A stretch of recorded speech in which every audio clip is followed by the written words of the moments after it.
All right. And gentlemen, if you will begin to accept permission to be a part of this virtual live. And good night, everyone. I mean, I know everybody got their mic off because they would like me to do all the speaking first, but that's okay. That's that's perfectly fine. Let me say good night to everybody. Welcome to another episode of Fatherhood Talks. Tonight's topic is Dear Mama. So as you begin to, and you can take it how, well, I'm not gonna say you take it how you want, but kind of almost in the tribute that we did just celebrate Mother's Day on Sunday. So it's a great opportunity for us to then kind of get into a dialogue or some conversations as fathers about Dear Mama. Because I think I've always said, and I tell the fathers in our program and fathers in Fatherhood Talks, is that you can't have a fatherhood without her. If you look right there, FAT, and then OOD, in the middle of that is her. So, in the middle of the fatherhood, you can't have that without some. So, with that being said, let's welcome the panel for tonight, guys. Let's see who's here tonight and what they, did the normal introduction, guys. My name is Johnny Gaspard, a father of two, 23 and soon to be 20. And great, looking forward to exciting discussion tonight about mothers and mamahood and the her between the fathood of, as Ron just said. Love being here, guys. Love being here. Hey, my name is Larry Jordan, father of two, 26 and 33. Always exciting to be with you guys. Looking forward to the topic. It's going to be interesting tonight. Frederick Adams, father of three, grandson of one. Gene Art Menard, father of two, 18 and 26. Soon to be 27. Birthday's coming up. Her birthday's coming. Yeah. So I'm gonna enjoy this conversation tonight. Glad to see you guys back again for another week. Hey, good evening. My name is Lionel Lightborn. I'm a father of, well, I keep saying I have a tribe of 7. They're all adults. My youngest will be graduating high school next week, actually, in Orlando. So it's always a pleasure to be here and for this sparring of wits thing we're doing here. That we do. Donald Jones, divorced and father of 2. I have a 12-year-old daughter, soon to be 13, and an 11-year-old son.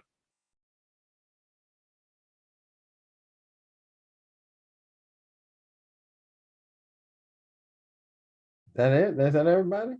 Think so. Justin Gibson, father of 4. I have a 10-year-old son, a 7-year-old daughter, a soon-to-be 2-year-old daughter, and a 3-month-old. Okay. All right. So I think that's everybody. So let me just say that, this was one of the great topics for us to come and pull together. I think one of the big aspects of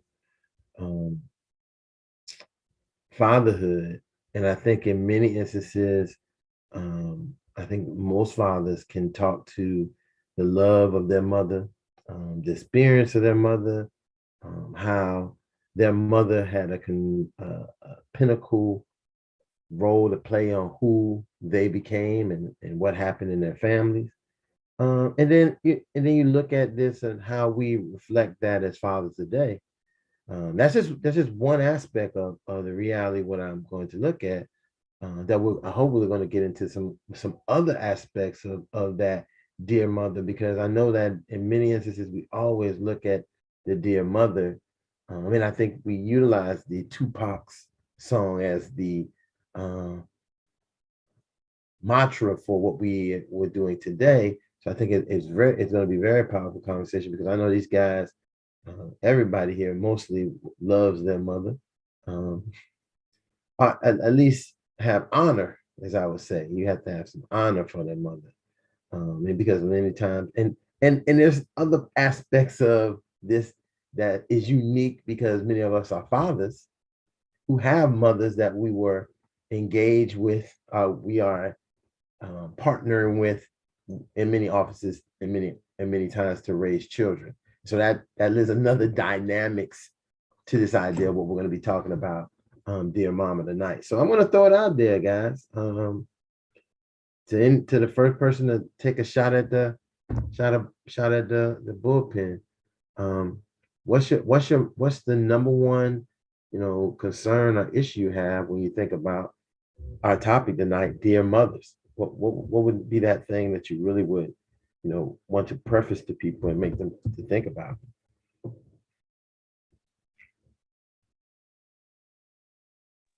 The first thing I would say, I'm sorry, go ahead, Lightborn. No. By all means, you go ahead, and I'll come after you. Thank you, sir. The first thing I would say, especially when you spoke about the honor, is the reverence of a mother. Without her, we couldn't get here. And for my case personally, me and mine don't have a great relationship, but I love and respect her to the highest, and I make sure that she knows that. Mm-hmm. I mean, as for me, it can very well be the first woman that ever loved me unconditionally and taught me what it was to not only be loved unconditionally, but to love unconditionally, in which I'm still learning that particular lesson. It's amazing how the makeup of a man, the dynamics of us as men or males varies, I guess, when it comes to how we love unconditionally, And so with that, I think with her, and it's not the fact that I couldn't do no wrong. She just knew how to love me beyond the wrong. She always knew how to love me through the wrong and to the right, if that makes any sense. And so with that, I think that was the first example of love from a woman and particularly from a human being that I really got the, for lack of a better word, the experience of it.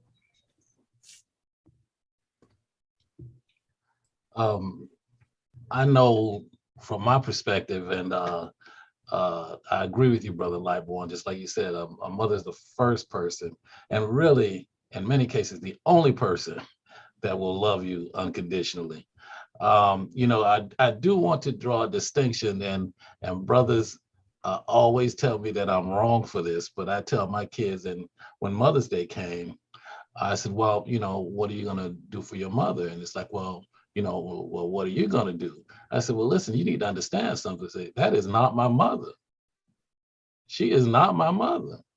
That is your mother. What are you going to do for her? And in other words, you want all of us to go out and you want me to pay the bill. I said, no, that's your job. You're grown, you got jobs, you can pay it. You need to pay the bill. And I always get pushback from people that say, well, that's the mother of your kids. And yes, it is. Yes, it is, but it's not my mother. And there needs to be a distinction drawn to that. And I try to point that out to my kids, but of course, they're just looking at the aspect of me just paying for everything. So, that's the way that goes. Well, good point there, Brad. We're supposed to honor her because she is the mother of our children, quote unquote. But you're right, it's Mother's Day. So you got anniversary, you got all that other stuff you got to take care of so they can handle the mama part. The thing about, that I learned from my mom, because she had me when she was 19, still trying to figure out who she was. But what I learned about motherhood is that it doesn't stop just at your children. It even goes to your grandchildren. Because even though my mom at 19 wasn't ready to fully take on the role of being mom, my grandmother was willing to let her child continue on her journey, educational wise and growth wise as an individual, while she handled the part of letting me be raised in a home consistently with my grandfather while she continued to grow. So for the first 5 years of my life, I lived with my grandparents. They were my mama and my daddy. And my mom would come every day. My dad would come by every day, but they just wasn't ready for that. And I thank my grandmother, again, a mama, for that sacrifice in that moment, not just for me, but for my mom, because my mom is now who the family thinks of when they think about how my grandmother was. She always wanted to be hitting people over the head with scripture.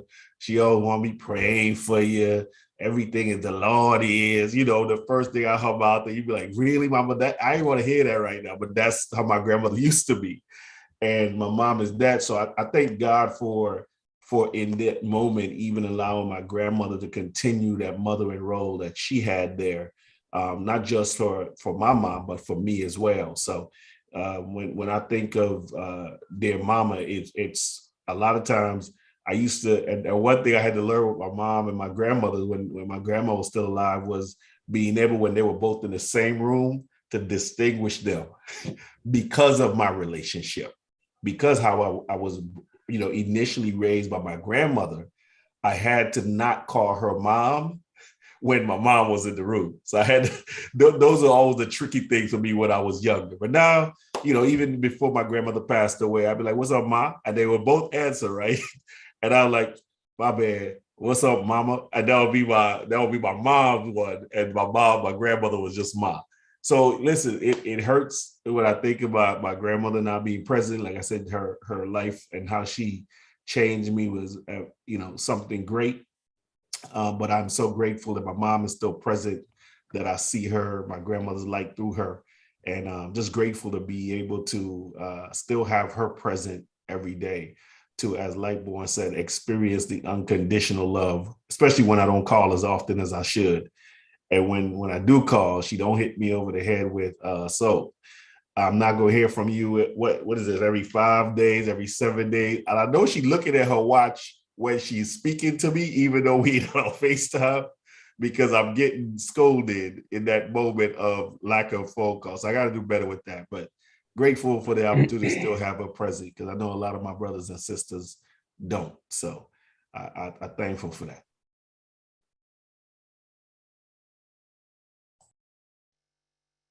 Is that okay? That's not. Did everybody say they mama? Look like everybody giving shots to their mother. Well, late Mother's Day greetings, and that's absolutely wonderful. So go ahead, Gene. I didn't see that. Oh no, well, I was gonna just say it's also speak back on off what everyone else said. I think it's also when I think of my mom, I think about the things, because everyone has that mom, and mom's always talking a lot, right? They always bring up the old stuff whenever you get in trouble. They're always trying to, but it's all out of love. And you also have to think of, I think of the stuff that she didn't say but showed me, the strength that she showed in a lot of the things, and the habits that I naturally picked up because of what she displayed to me. And I think one of the things that when I look at it, because my mom and my dad were the same when it came to work and everything. You had to go there, put your best foot forward, but never let anyone disrespect you. That's a part of life. Never let anyone disrespect you in your life. And my mom I remember when I was a kid, I could remember my mom, and she'd come home and she's like, "Yo, I quit my job." I'm like, "What?" We're like, "What? You quit?" She's like, "Yeah, they were disrespectful to me. I'm not going to take that on my job." And she goes, "Don't worry, I'll have something in another day or two." And sure enough, she had nothing in another day or two. And so, well, let me preface it by saying she was a nurse. So nurses are always in demand. When you're a kid, you don't know that. You're just like, "Oh my God, she quit her job. What's going to happen?" But she would find something else. And she was like, "Because I'll never let anyone treat me less than what I'm worth." and never let anyone disrespect you in such a way. And that silence, and that's what she always displayed. She didn't just say it, she showed it in her action. And I think that's one of the things that I always took away with me, because, you know, later on in life, as I became a teenager going to work, when someone talked to me a certain way that I didn't like, I was like, I don't have to take this. I'm moving on to bigger and better things. I'm out of here.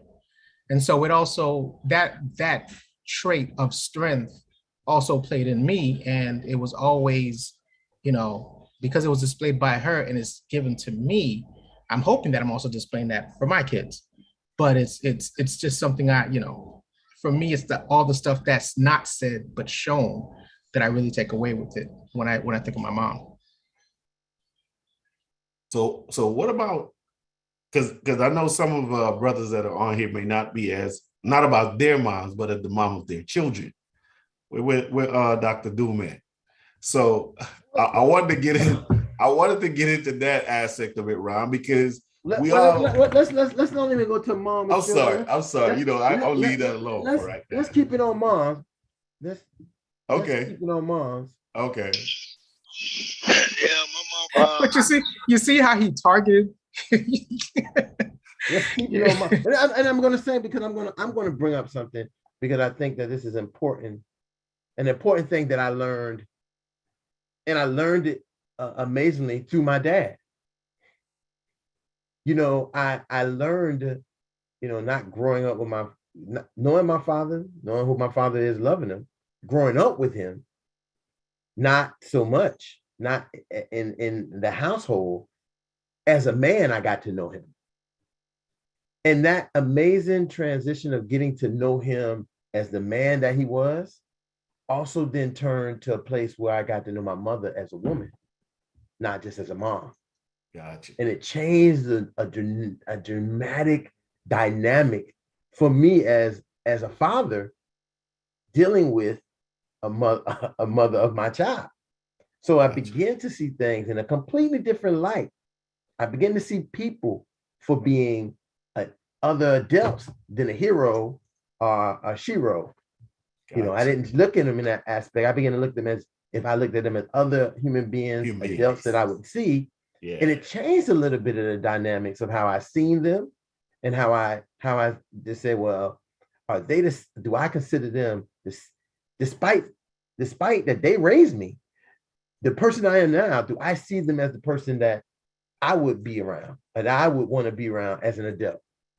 And I see that very often. I'm not saying, I know I see that very often when I look at people overall in their involvement with their parents, especially their moms. You know, they let dads get a pass. Dads can be the dirtiest, low down. He could have did anything. But we have a completely different kind of standard that we have for moms. So if your mom happened to have got caught being, you know, like Tupac, I'm gonna use reference, not to use anybody, but I'm gonna use Tupac reference. His mom says mom was a crack fiend. Okay. But that never changed the dynamics of that she was still a mom and the mom that she was for him. People in the street might have seen her as, you know, as nothing. But we then as children, then later on adult, we kind of judge those things and we have to think about those things. And this is one of the things I think about all the time is when we're becoming parents, sometimes our roles as we want to continue the role that we seen in the learned behavior that sometimes we can't, and it makes us have to man up or woman up to be a little bit different than what to say, oh, my mom didn't do it, so I ain't gonna do it. Well, that's not reasonable. My dad didn't do anything, so it's good for me not to be anything. And so we look at this role, and I just want to throw that out there to everybody, because I think that this is something that many people would not ever discuss. I never bring up the idea of now I'm an adult, a grown adult with my own children, and how do I view my parents, especially as we're talking about today, our moms. Well, I wanted to say to that, Ron, is because a lot of times people don't have, and to your point about how dads are given, what's the term, a pass, even if he ain't been around and forever. And then when now we adults, he won't be my best friend. And a lot of times, you know, you've heard of people are okay with forming a relationship because that's something they always wanted, but they're unwilling to give mom the same pass, quote unquote. And I think society and you know, historically, we've always looked at mom as being the nurturer, as the one who takes care of the family, the children. So when you have a particular mom who is not that and has never displayed that, it then becomes difficult or hard for you as both as a child and when you become an adult to look at women to some degree, or look at certain women with that type of mindset, like, yo, you know, how do I give mom a pass? This is not how it's supposed to be. So now it lends to a lot of situations with you where people are now sitting in front on your desk or your table or in a chair with you, Ron, getting therapy because some of the things that they thought they want or expected to have from their mom, it just wasn't there.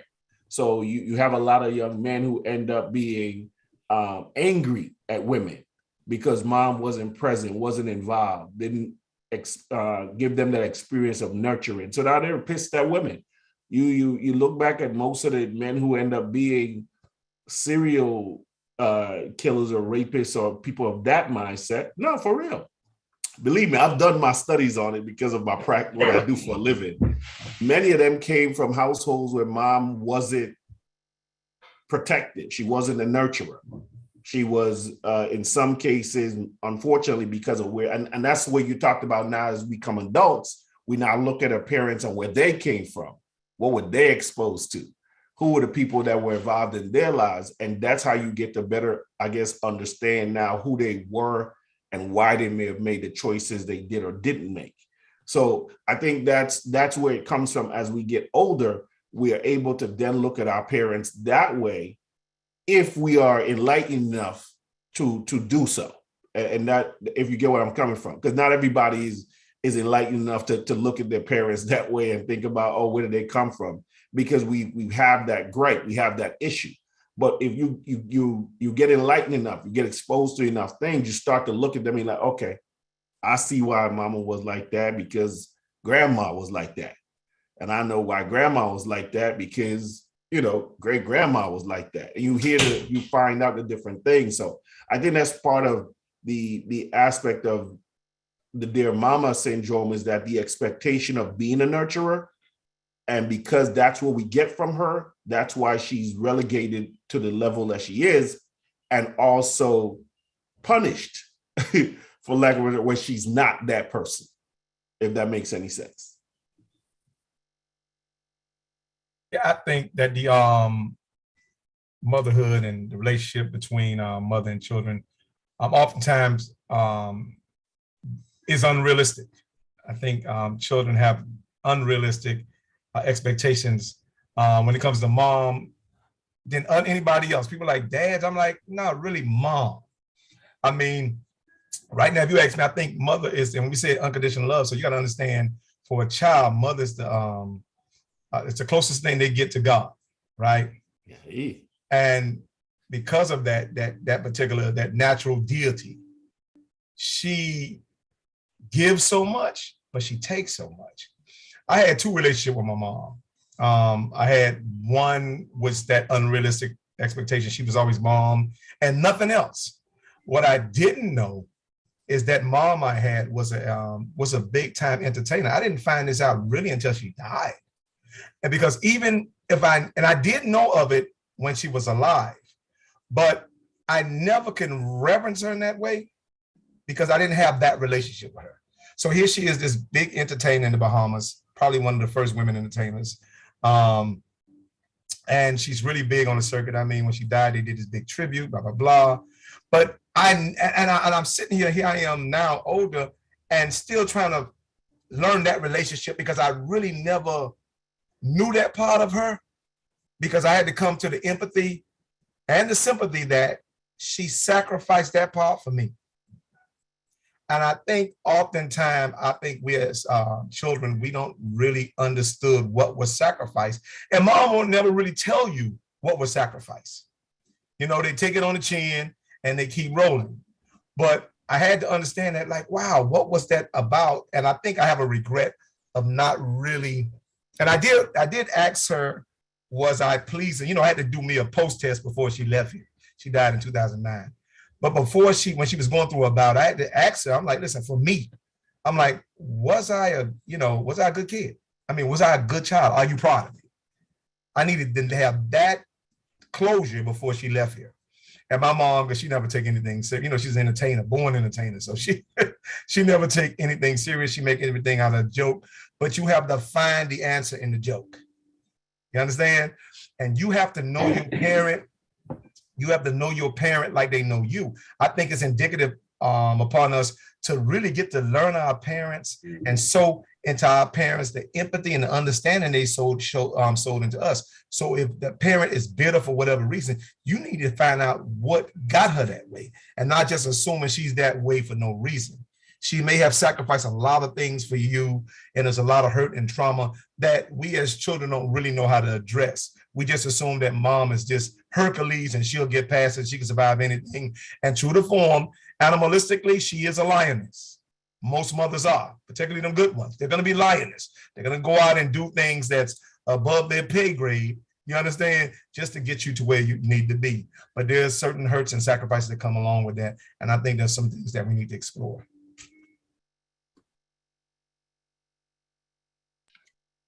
Yeah, I think also. Go ahead, Lawrence. Go ahead. Just real quick. I know I didn't realize until I was an adult how much my mom sacrificed. Because in the words of old folks, we were old folks chilling. Okay, and what I mean by that is my parents were married 20 years before they had their first child. And that's like almost unheard of, you know. And they actually raised my cousins through their youth, through their adulthood. So to make a long story short, I never knew my grandfathers, never seen them, never set eyes on them. They were passed. My mother's mother, I never saw her. My father's mother passed when I was probably 3 years old. So we did not have the benefit of grandparents. So what my mother did, my mother just sacrificed everything for us. And I can't ever remember like spending the night over to somebody else's house. And doing the things like you hear other kids doing, oh, I was over to mama's house and my cousin's house. Never. I can't ever remember spending one night. And those were nights that my mom had to be there with us, you know. So I didn't understand until I was an adult how much she had to go through, because that would be tough. I couldn't do it. So I can't even imagine what she went through.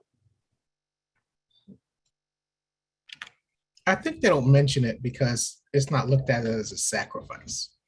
It's just looked at as being a parent, looked as being a mom. That's what moms do. And I think for us, when we look back, we're like, yeah, you mean, and like Lightborn was saying, when you learn the other side of them, you're like, that's what you used to do this, but you didn't do it anymore because you had kids. And you're like, yeah, that's just, but for them, I became a parent. I had to put that aside to be the best parent that I could be. And so a lot of times, you know, that's what we have to take advantage, not take advantage, but understand the advantage that we had, because there are moms out there that don't do that. There are moms that'll tell you that I'm not going to sacrifice not one thing. You're getting in my way. I need to put you somewhere. And so you got to understand that, you know, when with your mom sacrificing for you, it's an honor and a privilege to get that, especially with the moms that take it upon themselves to let you know that that's my job, is to be your mom. I had no other job when you were born but to be your mom, and that's it. But you know something, Gene. But I always look at this and remember that, I'm gonna go back to maybe last week a little bit about privilege that we forget in many aspects. our society doesn't give moms that privilege. And I'm really stuck on that, you can say, hey, a dad can do whatever, however, but a mom will lose her womanness or her womanhood if she's not a mom. She give her kid up. People, not just the man, not just the other people in their family, the society will make them feel some kind of way and look upon them in some kind of way. And so it takes some very powerful, strong people to say, I'm not letting no kids stop me or hold me back. But we do know we're living in a new time where people are not segregated to what people think is a society, and we're moving sometimes out of that role of society rules. But that's something very powerful for us to think about generationally that has occurred generation after generation after generations, that it was expected that the second that a mom, and people would even say this, her life is over. Her life is over because now she got these kids. And that makes the pressure, and I'm gonna bring it back to the other person. That means that all the pressure to make a providing life turns back into now the father. And I'd say, go out there and you got to go get a job. You got to go do this. You got to go do that because you can't do nothing else because this lady about to give up her whole life now to raise your children.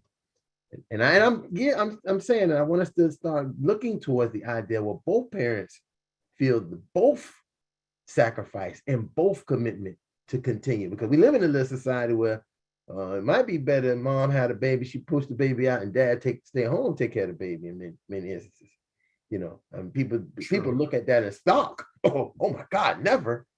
But I'm looking at a lot of couples right now where the dad has an entrepreneur type of thing going on at the home, and he's raising them kids, and mom is making the six figures, re-supporting the family, and they had a brand new dynamics of family roles and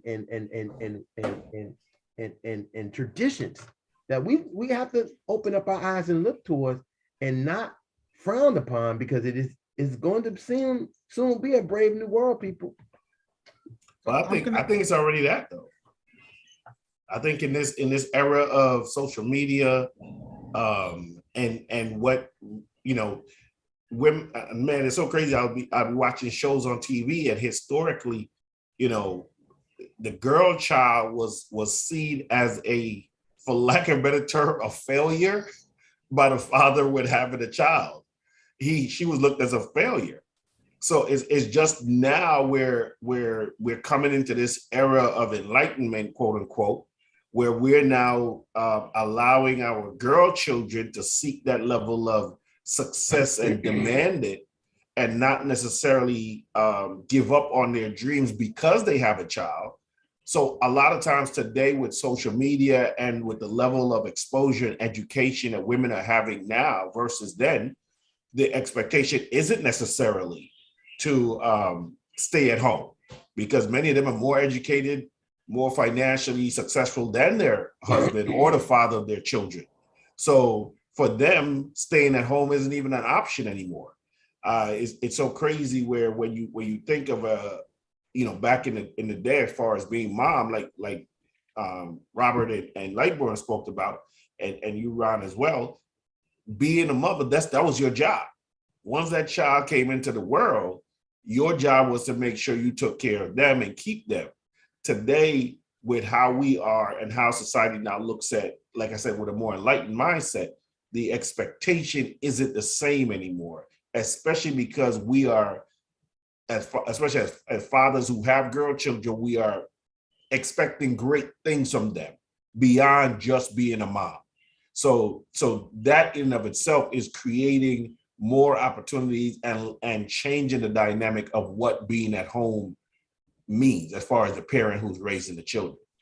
Because I see that right now. Wait, can you I want to imagine make a comment. what that does to what learned behavior young men learn when they see that?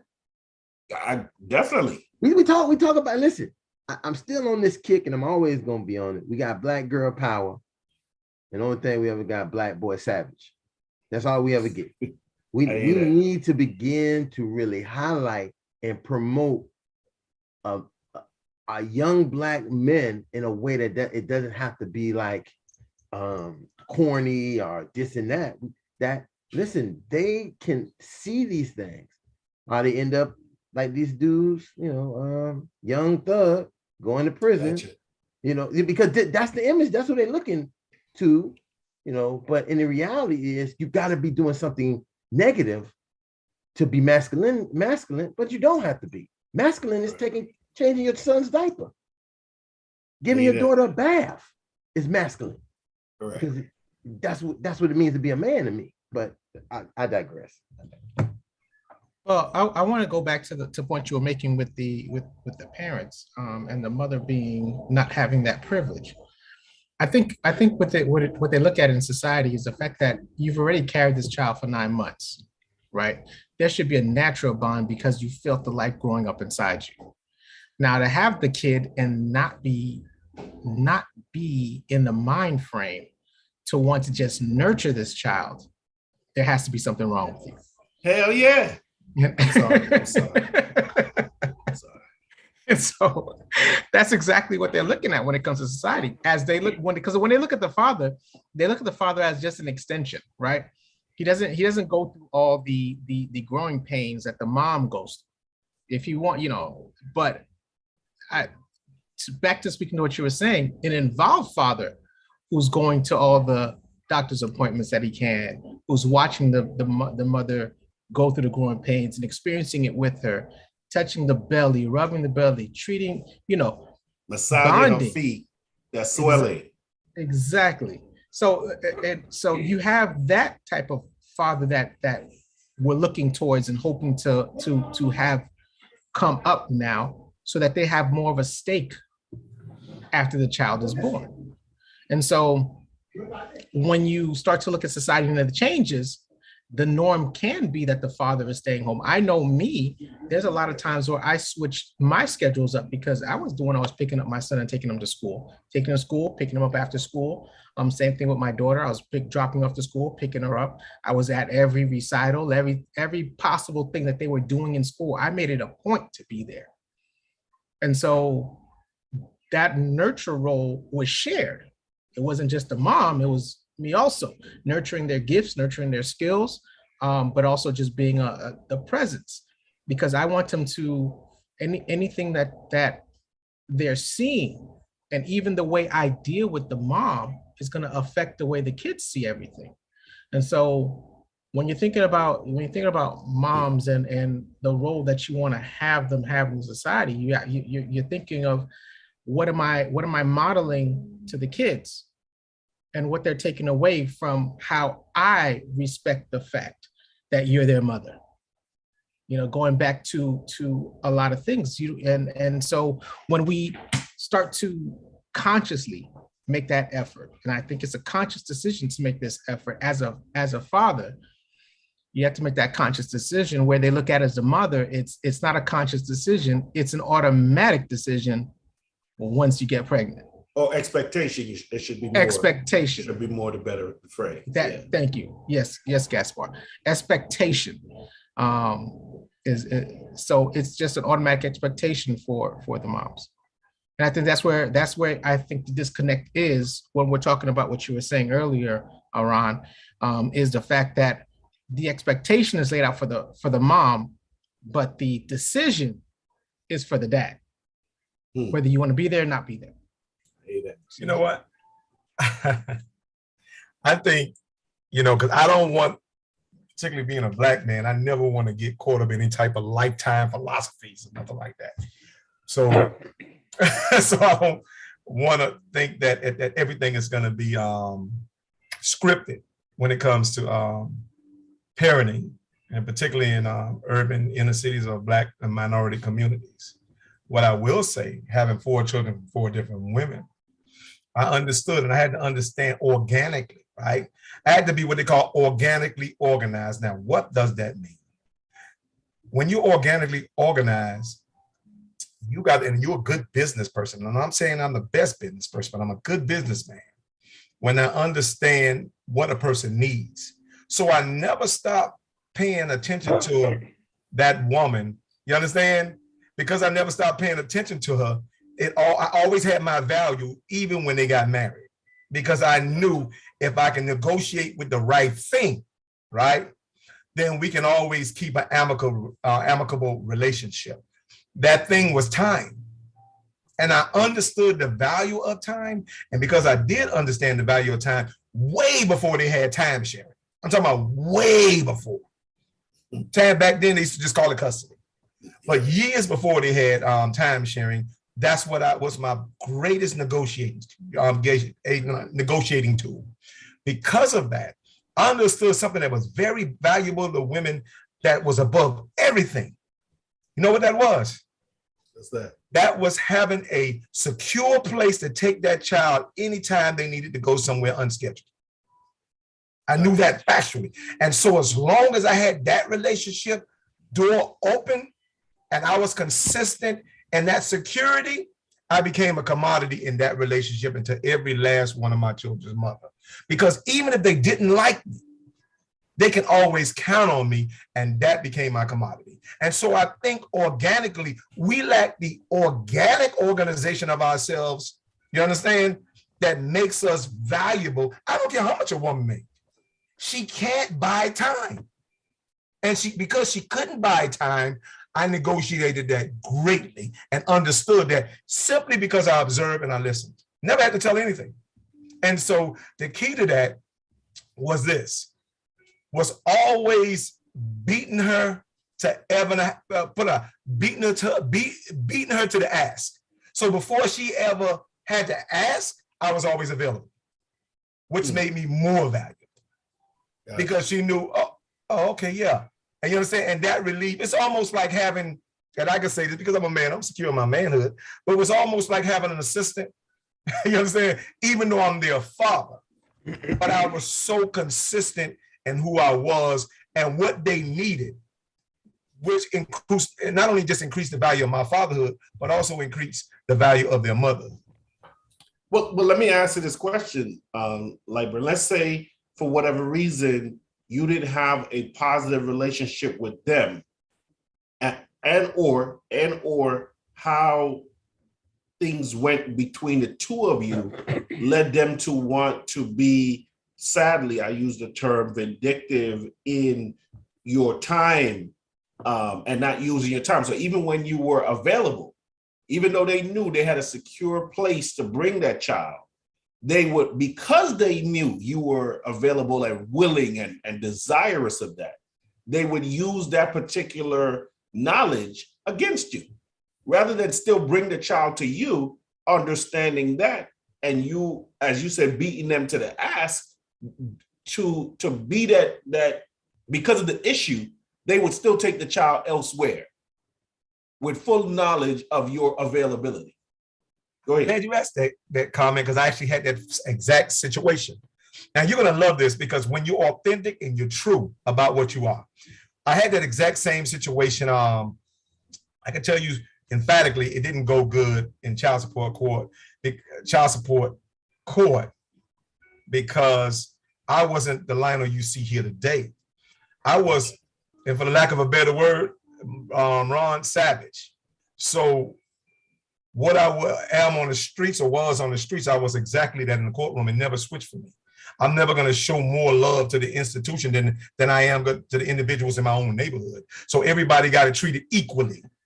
And so if you upset at me in the courtroom, you got that business in the courtroom. And to the point ignorance. That business.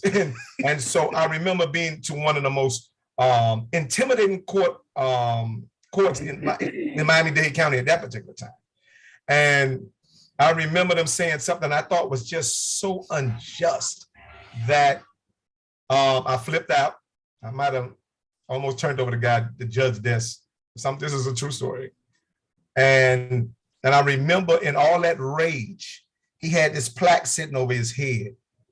And I remember reading the plaque out to him, and the plaque said these words: "We who labor here seek only the truth." And I told him, and I said, y'all letting this bleep, bleep, bleep happen to me. And I remember that guy, old white guy too. He was like, let him go. Now, unbeknown to me at the time, this is why that prayer and all that stuff that your mom and them left behind that you think that's invaluable is very valuable, because prayer at that particular time was protecting me on so many levels, because I was beyond contempt. But I didn't know anything about contempt at the time. And quite frankly, at that particular time, I didn't care. I pretty much was functioning in that male image or anatomy, pretty much ready to die at that situation, at that particular verdict that he had that I thought was unjust. You understand? Gotcha. Now, so to me, it was no negotiations, not when it comes to my child. I'm like, you're going to understand what it means to really die today. And that was my mindset back then. But the guy understood that, like, listen, there was something about this guy. I mean, looking him dead in the eye, and he knew just instinctively, not about it, because I lacked complete intelligence at that time. No intelligence in the room. I was just functioning on pure instinct. And that guy knew instinctively from man to man that this guy is just ready to die for his child. But being that as me, fast forward, I didn't see my son because they did a verdict where I couldn't see my son for a year, something like that. Wow. And so what I did, remember I told you, when you practice something long enough, it becomes a habit. So since I was so much in a habit of taking care of my child, what I did was found another way to still take care of my child and do the same things I was doing when he was there, when he wasn't there. And her husband is the one that advocated for me. Even though the one, and you gotta remember, now keep in mind, he advocated for me, right? But you gotta understand, the whole very reason we was in court, it was because of a restraining order that had a child support order attached to it. Yeah. So me and him got into a straight physical fight. But when he saw that consistency over about 8 months or something like that, around Christmas time, he came, he dropped my kid off to the house and we spoke man to man. And he told me, like, listen, I can't be a part of that, man. And the man doing right by a child. And that's what I'm talking about, man to man. Now, even if that woman is unreasonable, you understand, people will advocate for your integrity simply because it's true. And stick to what's true, stick to what's good. And in that, so many things, it was the past, the present, and the future that was just covering and shielding me at that particular time that worked out to the man you see today. I hear that. Okay. Brother Ron, you seem like you okay? Why you want me to jump on the man's story? The man told this girl a very a life, you know, what you want me to do? You want me to tell something about the man's story? The man is scared. The man is told, almost the man that broke the rules on our show tonight, telling his personal stuff. And I think that this is important. This is a great opportunity for me to come in with the commercial part of this. We do have this so you can get to know what fathers are really thinking. For fathers who are listening to this, mothers who have fathers around who may be listening to this, we do get a little bit more deep on our Wednesday nights, Fatherhood Talks, where we do kind of share, you know, our personal stories and what have you. So again, if you're interested in that, that'll be in the when you look at the end of the video, it will be there, the information on how to come on. Again, we want you to like, share, subscribe, so you can get this kind of information that you're not getting I don't know if you're getting it anywhere else, but I don't know if people getting it anywhere else. But I know that me and Lionel, I think it was yesterday, right, Lionel? We ended a session similar to this that we was working on. And the powerful part that I think that here is, as a facilitator of something, what it feels to be just an audience member. Okay. Gotcha. You know, and when we're talking about the stuff we're talking about, it doesn't change. Because guess what? In the end of it all, I'm just a father in the room. And that's what we want to get, more fathers in the room. I'm not a plus, I'm not a minus, I'm just a father. Gotcha. All right. Anybody else? Is that good for you, Johnny? That's perfect. Perfect. Well, you know what? I want to comment on what Blackborn was saying, because I think what the man saw, where a lot of people saw anger, he saw passion. I think there's a difference. And when you can recognize the passion that you have for your child and want to be in your child's life, it changes the way someone views you. Now, granted that they did do the decision that they made, I think that was because of the law side of it. So you had to follow the letter of the law. But overall, he let you go because he wanted to continue to hear the passion that you had. It's infectious. when you're passionate about something, it's truly infectious, and it touches a whole lot of people. And so I think that as men, as fathers, we have to continue to be passionate about what we're doing, how we're doing it, and never give up. Yeah. It's just that simple.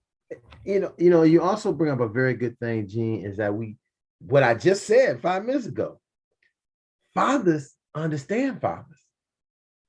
Men understand men. So sometimes we go into the room ready to be masculine, machismo with the other man, when a lot of times he may be the person to help us get what we really need to get done in that relationship.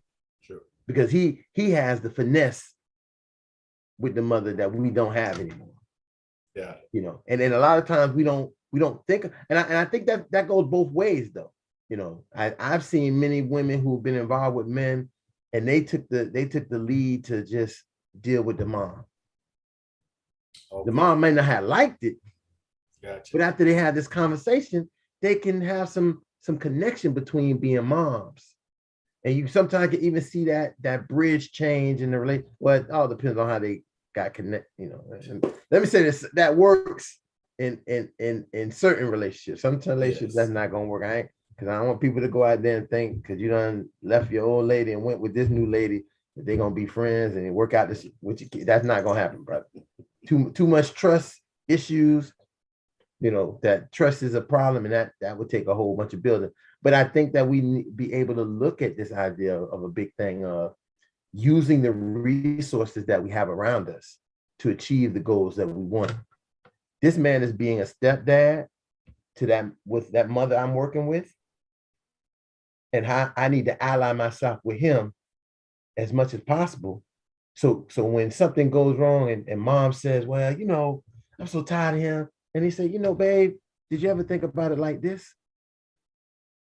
Hey. And they can hear him because that's their boo. They hear their boo, and they might change the mindset a little bit compared to, trying to always be adversarial. So that's a great point that both Lionel and Gene that you brought back out, because this is a resource. If you're listening to this is a resource. The other parents in the house is not, are not your enemy. They may be your resource. Good point. And I'll go on to say, sometimes we get stories, right? You get stories one-sided. A lot of times you're going to get the stories in the side of a victimization. Very rarely are you going to get a story that's truly objective, right? Gotcha. And so when you're dealing with, that step person or stepmom, stepdad, they're hearing that spouse's side of it. And then the way you act is going to determine whether they're going to say, you know what, you have validation with what you're saying, or you're not valid with what you're saying. And so it's in your best interest that one day do take someone who they're serious about. It is in your best interest to talk to them, reach out to them, because the way mom makes you seem is not really how you really are. And once the stepdad sees that, just like Born was saying, he's gonna align with you. He's gonna be like, no, he's not as bad as you make him seem. Just because, I'm gonna say this: women have a tendency to have this motto: if I don't like them, you don't like them. I don't think it's just women though. Yeah. I don't think it's just women. I agree. You're right about that one. I think that is vocalized by women, but it's actually by men. So she'll say she don't want you, but men respond on it if they don't want you to be messing with somebody. So I get that. No, I just think that, the whole aspect of that conversation is one that, it constantly is something that you're fighting to have. The reason why I brought up what Lightburn was saying earlier regarding that, that situation where you're available, a lot of fathers young men who are trying to be fathers always want to let mom know, hey, I'm here. I want to be available. You know, if you got to go somewhere, listen, call me first. But because of whatever issue mom may have with him personally and her understanding of his desire, sometimes that's used against him. And so it's something that you're constantly having to figure out, like you guys are talking about, learning how to balance that, knowing who you're dealing with and how you're dealing with them. And but because the young Lightburn who was in that courtroom didn't know any better, didn't have the exposure, didn't have the support system that we are hoping to help younger brothers get, he didn't know then how to best handle it. And the prayers, as he said, was able to cover him through that situation. But that's something that I pray that this program will continue to grow with, so that a lot of young men don't know, they do not know how to deal with that situation when she's being that way while they're trying to be a father and be available. Why is their mom not wanting to let me be a father? So in that scenario, how do you teach them to, as we've been sharing here with them, and I hope that there's some younger fathers that would eventually hear this message tonight and learn how to not maneuver, but more so just make the situation, whether it be her having another person in her life and seeing them as a resource, or just being able to communicate with them and not necessarily take it upon yourself that she's a problem for you. Because rather than come to me, father, who wants to be there for their child, you'd rather go and punish me because you don't get along. How do I now deal with that situation? And I think that's the story that we want from their mama perspective, is helping to teach young women as well how to deal with and better allow the fathers to be fathers as they are. The system allows them to be a mama. If I'm making any, I just wanted to mention one thing real quick. What I'm seeing in the situations that I'm seeing, and y'all can tell me if I'm wrong in regards to this, what I am seeing a lot of are ladies who are purposely having these children. I mean, they see their clocks ticking. They don't see any type of future for marriage. They want children. So they go and they have children. Okay. And there's nothing wrong with that.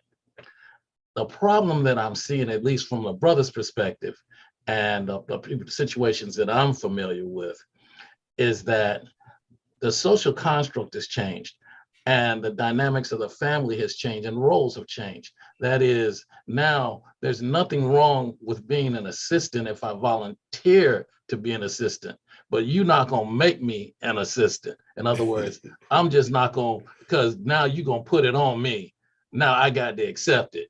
Gotcha. When you're ready to do it. That's where the problem in a lot of cases are. It's not like we're working together. You just telling me what you want me to do, and I'm in turn supposed to do that. That's not a real role of a father. And I think many times that when I say it's a role reversal, because many times that we were told that you tell a woman what to do and she's supposed to do it. She's not supposed to ask. She's not supposed to talk back. I told you to do it. You need to do it. You're just like a child. You just do it. Yeah, that's back in the day, you're saying, right? LJ, you're saying way back in the day. But way what I'm way saying back. is that these roles that's still are some households reversed. today, though. Don't get it twisted. It's still some people who still live in the old traditional ways today. There's some people that still live like that. Go to the Midwest. But these roles now, it seems that they're reversed. Like I see a lot of ladies, and like I said, they had children. They never wanted this gentleman to be a father. They just needed a sperm donor. Gotcha. Okay. They have the child, but now because I need somebody to just take care of this child for somebody, I got something I need to do. I'm gonna call you up and you got to make time. I don't care what you're doing. And I think brothers feel disrespected because they turn around and they say, well, listen, I don't mind taking care of a child. That's my child. But you're not going to put hours on me and tell me when I'm going to do it. And if I have something to do, I need to break my plans for you to have that particular freedom to do what you want to do. And I think that's where a lot of conflicts run into. You can let me know if I'm wrong or not. No, I'm gonna tell you what happened with me before I graduated high school, because you got to understand, I had my son 1 month before I graduated high school, and I was supposed to get suspended. I remember this like clockwork. I'm the president of the school. How you get suspended anyway? That's just my dynamics. I'm the president of the school, but I still got supposed to get suspended. So I went to the office. I had this black counselor. And I went to the office, and while I'm going to the office, I'm planning on what I'm going to do during my suspension. I'm already knowing what I'm going to hang out, where I'm going to go, because I don't need my mom knowing I'm suspended. So, I got to work these days out. I was always some type of planner, unbeknown to me at that particular time. I sat down in the counselor's office. He looked at me, and he just kept writing. And then he looked at me one more time, and then he just kept writing. And then finally, probably after a good 30 minutes, he looked at me and said, Lionel, you're going to be a part of the problem or a part of the solution. I'll never forget that. And then he sent me back to class, which totally ruined my plans, right? And so for somebody to do something so, I call it radical grace or radical mercy, and give you something that you don't deserve, because that was at that particular time my first taste of what grace and mercy may have been, because I know I'm supposed to get suspended and facing these penalties, so I'm already adjusting to do my time per se. And this guy say, "Oh, you're free to go back to class and go and progress in life." And that one comment haunted me. Oh, but it didn't haunt me. It challenged me for the rest of my life. Here I am, probably 31 years. My son, 31 years next week or week after next. And 31 years later, a social worker. I have never been planning to be a social worker. I just organically transformed into one. You understand? And those experiences turned into empowerments. So if you don't use your experiences as an empowerment, then that education and all that stuff you went through is wasted on you. And I think sometimes we're the worst, what they call it, users of our experiences. Women know how to take their experiences and turn that thing into a Fortune 500 company. But men, we use our experiences like water under the bridge, and then we forget about the very lesson that came along with it. And so this is certain things I started to really learn from the women in my life, not only just my mother, but my mother showed me how to navigate my baby mamas, if that makes any sense. And you'll be surprised the lessons, if you learned it right, that you learn from your mothers can actually show you how to really relate and navigate with the mother of your children. And that was something I think, again, was so organic. It wasn't organized. It wasn't philosophized. It was something that was organic that I had to sit back and pay attention to in my quiet time. But Lana, would you say that would be contingent upon your parents' movement? And I say this because I think about, how if you're raised by a single mother, your mother has a viewpoint as a single mother about things. It might have been even how you became a father of a single mother because of the messaging that may have occurred, compared to when you sometimes see the messaging that, some things that happen in these two-parent households. And I don't always say two-parent households as, people say, swear by two-parent households are the best. And I say, no, they're not always the best. They might be the most stable on the front porch, but until you get in the house, you don't know what's going on inside there.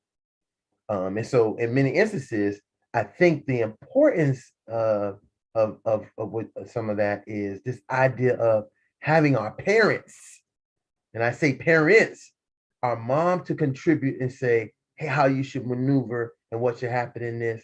And then your father being able to say how you maneuver and acting in this.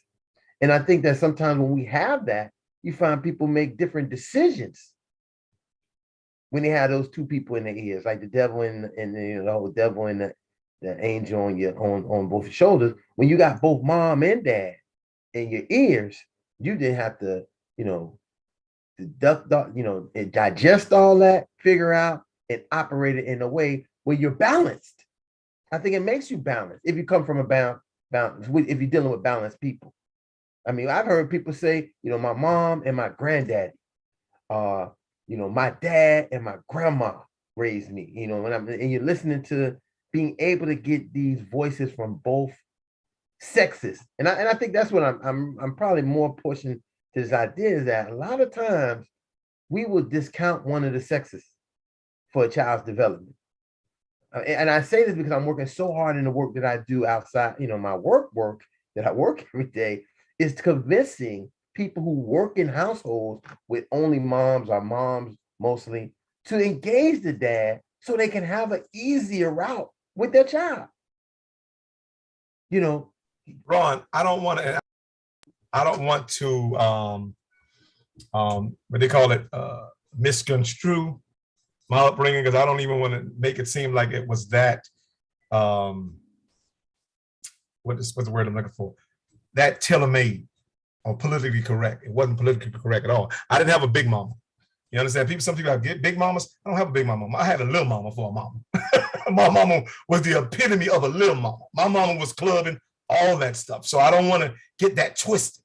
You understand? I'm not saying that. I'm not saying that. I'm just saying that when people begin to look at the overall, and not individually, but around, for people to look at what they do have and what they had and what messages it gave to them, because sometimes people kind of discount this uncle, because we learn. I know this, how much I learned from my father's absence was important to make me the man that I am. And I think that this is what I was going to bring up, and I guess a great time now is, as always, I watch Divorce Court, and I think sometimes what we look at these shows and we look at these things. Not Divorce Court, Paternity Court, not Divorce Court. I'm sorry. I don't watch Divorce Court. I watch Paternity Court. And we have this question of why people doing this. And then today it was an episode on where a brother was questioning if his baby was his baby. And the judge was dumbfounded because he was saying, well, just because the baby light skinned, you don't believe the baby's yours. But no one was listening to him say that where he came from, he didn't have no parents. He didn't have nothing. And he wasn't going to raise somebody else's child because he wanted his own family for himself. He gave up everything, left California, cripping and blooding, to come wherever she was at when he realized he was going to have a family. And I say all that to say we have to be more patient with the people that we're working with, understanding there's a reason for why they're doing the things that are happening to us in the relationship with them. But if we ain't take time to figure that out, like I feel people should do in relationships, and find out, well, my partner would, they all these things, you'd be surprised when somebody, and I know this happened many times when people say, I just found out that my girl ain't got no brothers, no sisters, no nothing. She was adopted. She never, we about to get married. And I'm just finding this out now. We're talking about who coming to the wedding. That to me is a red flag. What have you been doing in developing this relationship with this person that you don't know these significant things that come later on could become very valuable in what's going to have the result of a child that you bring? Because I can't mind guess what people do and they don't believe. But if a person, and I'm using this example, this young man, he was adamant about, he was willing to give up everything to be a dad and have this kid and be with this woman and do all that. But he had a mistrust issue because of his history of being alone, not having anybody, that when he seen a little light-skinned boy that almost looked white, and it was a white dude trying to holler at his girl, he was like, this ain't I ain't my baby. I need to know if this is my baby. I need to get tests. I need all this. He was still taking care of the baby all the way up. He didn't want to, but he said, if this baby not mine, I'm out. I'm gone. I don't care about any of this. And I know some people might say, why was that? And I just thought about, because we're not looking at him.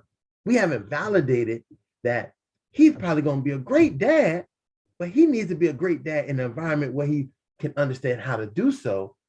And he doesn't trust. He doesn't trust us. He don't know how to trust. Why would he trust anybody? He never learned trust. And so it's these kind of things I think so often, and I think we get into, and this is heavy on my mind because we are always in a fight. I see us right now in our society in a fight. And the way we avoid fights is being able to sit down, hear each other out, and communicate about my perception, your perception, and where do we go from here? And I know, like, bro, you can testify that because you done did it with 4 different children's mothers. Where do we go from here? Let's not fight. Let's get tight. Because we all we got. We all we got in the reality. But you know what? We say a lot about we talk about this love things. And I think oftentimes we don't really talk about, whether we talk about it or know it as a whole, what's the science of love? I'm like, there is a science of love. Mm-hmm. This is where, and I love to hear people at these conferences says, oh, they're so resilient. I'm like, y'all just love coming up with these fancy words, huh? I'm like, you mean they survived, which is just a fancy word for survival. Right. And so I'm like, okay, are you open to knowing the science of love? Let's just ask that question first. And because if you open to understanding the science of love, then you gotta understand, and my wife can tell you this here. I told her this first quarter, I'm like, listen, I don't trust nobody. And I wasn't saying that to be controlling. I wasn't saying that to be machismo. I was saying that because I had an exact science to explain why I don't trust anybody. Mm-hmm. And why I don't trust anybody, because nobody's worthy of trust. It's number one. That trust is reserved to God and God alone. Now I told her I will try you. And I say, see, if I try you, right, and you disappoint me, I can try you again. But if I trust you and you break that trust, then what?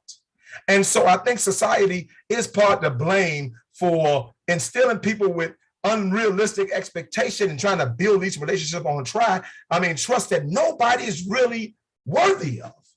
And so we put unrealistic expectation on everybody, you understand? And guess what? And everybody suffer. So the man suffer, the child suffer, and the woman suffer as a whole, and the society suffer, because we're still around here saying, oh, they don't trust me, this and that. I'm like, hey, well, y'all throw that thing around there so loosely, like it's not valuable. It's the most valuable thing in the world. And the only person actually really asked for it was God. Now, me and God having the same request, something is fundamentally wrong with that. And I'm asking for something that God is asking for, which tells me I wasn't worthy of it in the first place. And so there's a lot of science when it comes to love that we got to understand and study from every aspect of our life, which is the faith arena, the family arena, the financial arena, and the friend arena. And until we really understand that science and develop that, or create that science for ourselves, you understand, for ourselves, and stop letting people feed us different curriculums that don't fit us. You understand? Because the relationship is the only commodity that we have in this country. And I mean, literally, when you look at it, I'm like, before y'all had the money, before y'all had all the other stuff that we so busy splitting up over, what was your commodity? What was your resilience? And our resilience was the natural, organic relationship that we now take for granted. You know, I agree with what Lightborn was saying, because love is initially an emotion, right? After you get past that emotion, it's now a decision. I'm deciding to love you every day, despite A, B, C. You see what I'm saying? If that makes sense. And so it's something that once you, and I think that goes towards the science, like Lightborn was saying, that once you get past that, all the emotional and like the honeymoon phase, because that honeymoon phase, no one can do wrong. But once you get past that honeymoon phase, and you start delving into the actual relationship, then that's when you see whether or not that love will sustain And the decisions that you're making therefore forward from there are going to hold. Like Lightborn was saying, I'm going to try you and see if you can continue to gain the ability to keep my love. So I'll keep trying you until I can't try you anymore. So I kind of agree with that, what Lightborn was saying in that aspect when it comes to the signs of love. And one other aspect I was also want to touch point with what Ron was saying about the individual who came from a background where he had no parents and everything. Even when you do have the parents in the household, you also have that dynamic of, are you a single child? Do you have an older brother, older sister, younger sister? Because those dynamics also play in the way you think. And those are also powerful in when you're dealing with someone. There's a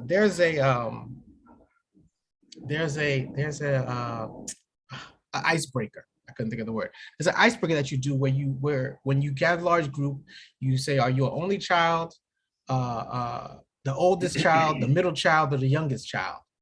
And then you ask a few questions and have them answer it according to their position within the household.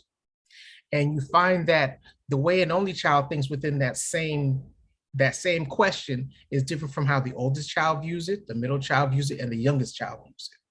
And so when you start to understand those dynamics and how they play in the mind, you then can start seeing how the relationship that you're in with that significant other, that boyfriend, that girlfriend, that wife, how their mind starts to think based on the position that they were in their family. So I think all that is powerful. And I think the one way, going back to what Gaspar was asking, the one way you can overcome that is by education and counseling. Mm-hmm. Whether it's with someone like Ron, who's a mental health counselor, or it's going to your pastor, or going to whoever you feel can be a mediator, not your mom, not your brother, not your family members, an outside source that's a mediator. You see what I'm saying? Who will be objective in everything that you're saying, so they can bring some sense into what's going on in those relationships, especially when they're fractured and you have the mother of the child fighting with the father of the child. There has to be some type of middle ground to repair some of that fracture in order for you to be effective. Well, I'll definitely say, if you go to the pastor, he can't be a pastor where the one of the parties is more involved than the other. Exactly. Say it again, Johnny. Say it again. The person has to be neutral. Yeah, they can't. So even if it's your pastor, let's say both of you go to the same church, right? But you're more involved, whether you're a deacon and she's not. You're involved in some ministry that's constantly involved and she's not. That means you have more of a connection with that particular person than she would. So even in that dynamic where you're seeking this neutral individual, is not really neutral, because he's going, or she, whoever the pastor may be, is going to be looking at you as the person, oh, you're more connected to God. You know what your role is. You know what you're supposed to do. Where, she needs to come in. She needs to, that's the problem right there. She don't have a relationship with the Lord that she needs to. So that changes that. Oh, I'm serious, though, like her. But that changes how that direction and the evaluation of your relationship. So it has to be someone that's truly neutral, so that neither side feels like that other person has some, advantage over them when they sit in that room. Mm. So that I do agree with you on that, though. You gotta definitely find someone who's neutral. Correct, Brother Jones. Finding somebody who's neutral, and once you do so, I think you're in a better place. Like, I couldn't go to Ron with situation with my wife, because she already be like, hold up. You talking about to do for the fatherhood program? Listen, let me say something to you, my brother. That's not true. Ask the brothers on here. Hold on. Let me just tell you. I know that's what she would say, right? Correct. That's what she would say, because is her perception. Correct. But brothers who know from when we were over at the other site and I was doing the therapy, they got it harder than the partners that came in, only because I know what I already talked into with you about in this setting, but that's not the same thing we're about to talk about in this other setting, because you can be completely wrong in everything that person bring you in for. Just because we talk about the father part here, and that's a big, and you know, John, that's a big part that happens where people lose going and getting some good work done with a clinician or a counselor or a therapist, is they have this bias that the woman gonna think or the man gonna think like my partner. Yeah. And sometimes that's not the case. Sometimes you get some good people who gonna give both of y'all the same business. And the best therapist, counselor, therapist, I would say, and I consider myself that, the one that y'all both lead up being mad at me. I hear that. Those are the best. I think that makes it the best. When they both lead up, because what happens if you lead up both being mad at me, you want to talk to somebody about that. And you end up talking to each other. In the room, I can't believe what he was saying to us, and who he talking to, and why he talking. He don't even know us. Next thing I know, they saying they don't need no more services. Because they done made up. They done made up. I got you. See things that the stuff that they thought with each other was bad. Well, it's somebody else worse and could bring it together. I use the old Negroes ways, bring us together. We got a bigger enemy. They say I hear that. You're right. Listen, the enemy of my enemy is my friend.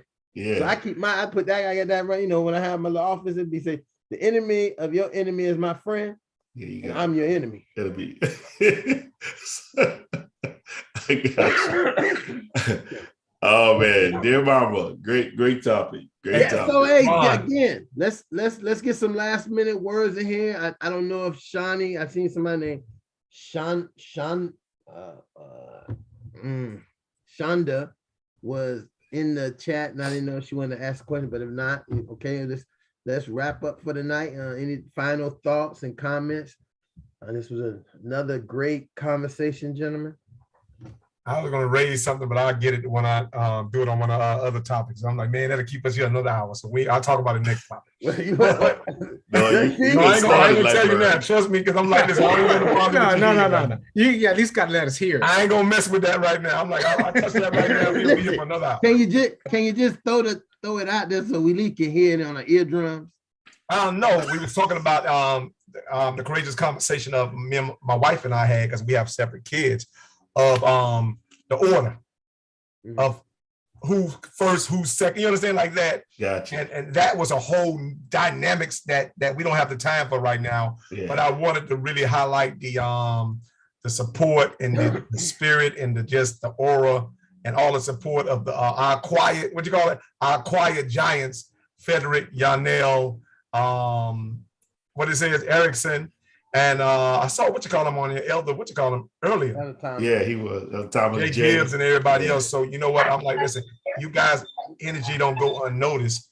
Even when you hear us talking, that's that energy is driving that intellect. So don't never think that we just smart on our own. No, we only what they call it, the sum total of whatever the case may be. Of all the parts. Yeah, exactly.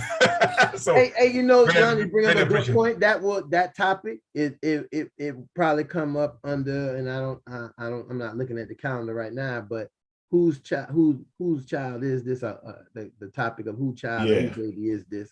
Gotcha. It might be coming up too on that. Okay.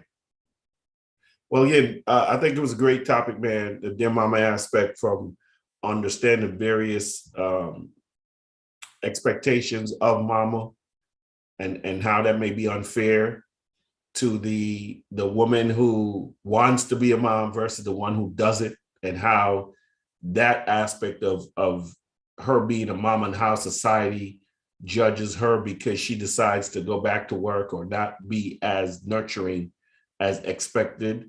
And even the mamas who are, being mothers to children that their children had, because the child wasn't able to or didn't have the time or the skill to be a mama to them.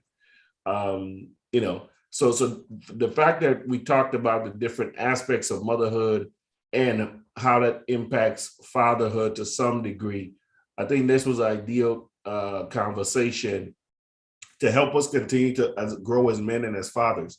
And like I said, I just hope that we're able to get a lot of the younger brothers to come on and understand that when you're dealing, especially those that are not married who are dealing with, for lack of a better word, the baby mama situation, and how, you know, to navigate that situation when you are the young, unknowing Lionel Lightburn versus the older, more sophisticated and now experienced Lionel Lightburn, and how we can help hopefully avoid the mistakes that the young version made in trying to be an access to their children as a father. And I just wanted to make a comment that sometimes when we're looking at that and the effects of the mom not being there, especially when you're a guy looking at what a mom is supposed to be, that's where the unreal expectations are placed on the person that they're with, because they never had the experience of that mom and that nurturing feeling and everything. They're looking for the person that they're with to find it, not only to replace how they feel, but also to look for it how they're going to deal with the kids.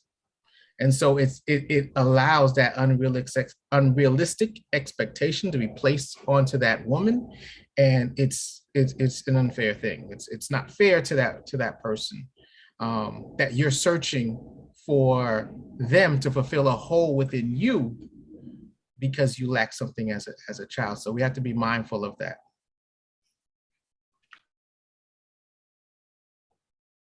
Okay, anybody else want to say anything before we close out? I mean, it was been a fruitful conversation, and I think that, as you can see, we went from mama back to me, back to mama, and I think it's always going to be that way, because when you get a room full of dads will only give you the expectation based on what their experience and what they know. All the comments and input are from dads who experience their own life. So we can only tell you based on what our experience are. And we also will reinforce for you to try to get your own experiences as a father and as a dad. So with that being said, thank everybody for joining us tonight. Join us here again next Tuesday. We'll be right back here. I can't think of what the topic is right off the top of my head. Anybody know what the topic is? Right off the top of their head, really quick. Nope, but Brenda's got a baby. Brenda's got, so next, you sure it's Brenda got a baby? Okay, I guess it is. Brenda's got a baby. So we still on our Tupac kick. And you know what, most of you obviously realize the generation of dads that we from. so that just lets you know when we talking about Tupac, Brenda have a baby as our next topic. So welcome everybody here next week. Gentlemen, you want to repeat after me? I am a man of honor. I am a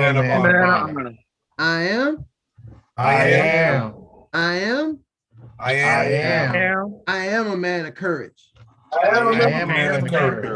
I say I am a man of respect. I say that I am. I say that you are. I say that we are. Championship fathers. Like, share, and subscribe. Yes, like that. Share, subscribe. That was it right there. That was it.